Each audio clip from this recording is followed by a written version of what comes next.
लगा करके द्वारपाल को बोलने लगा, बेटा कहाँ जा रहे हो? माँ माँ वही है, जब तक पूजा कर रही है माँ, तुम्हें नहीं पता मेरी माँ पूजा कर रही है। समझ गया द्वारपाल कि इसकी माँ ने इससे सच्चाई छुपाई है। हाँ बेटा, तो तुम कहाँ जा रहे हो? पिता के पास जा रहे हैं।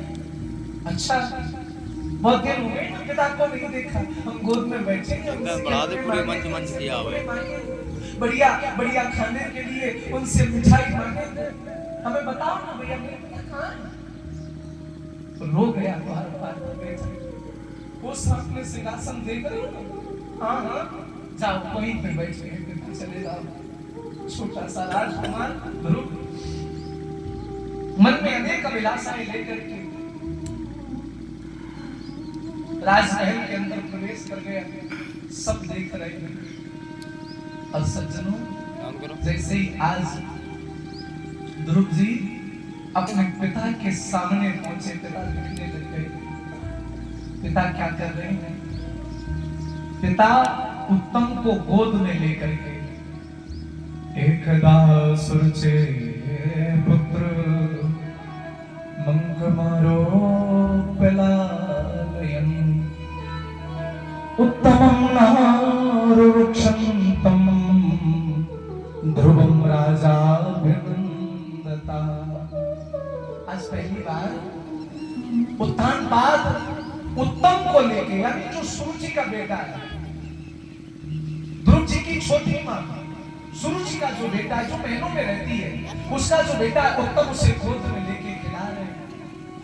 पर जैसे ही ध्रुव जी ने अपने छोटे भैया को अपने पिता की गोद में बैठ देखा, तो मन में आया छोटे भैया को कितना सुख है, पिता की गोद में बैठे, क्यों ना हम भी बैठे पिता की गोद में।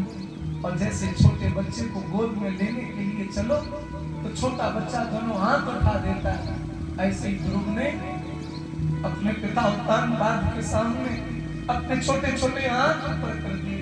मानो ध्रुव जी कहना चाहते हो, पिताजी हमें भी गोद में ले लो, हम भी तो तुम्हारे बेटे हैं, हम भी तो तुम्हारे पुत्र हैं, हमें भी गोद में उठाओ ना। एक पल को तो उत्तानपाद को भी लगा, अरे ये भी मेरा बेटा है, क्यों ना मैं इसे उठाऊं।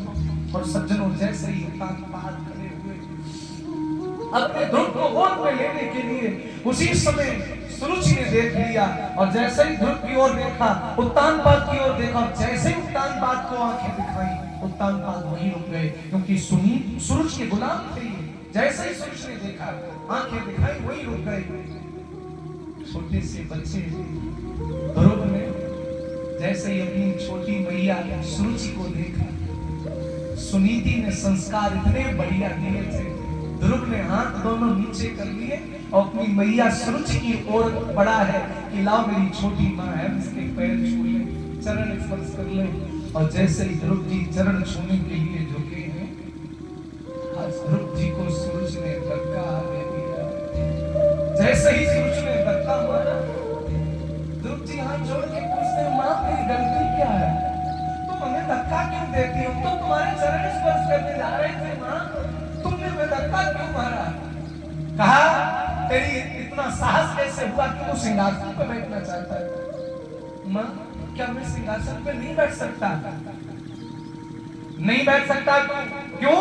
क्योंकि इस सिंहासन पर राजकुमार बैठ सकता है। ध्रुव बोले, माँ कैसी बातें कर रही है, मैं भी तो राजकुमार ध्रुव हूं। किसने कहा कि तू राजकुमार ध्रुव है? क्यों माँ?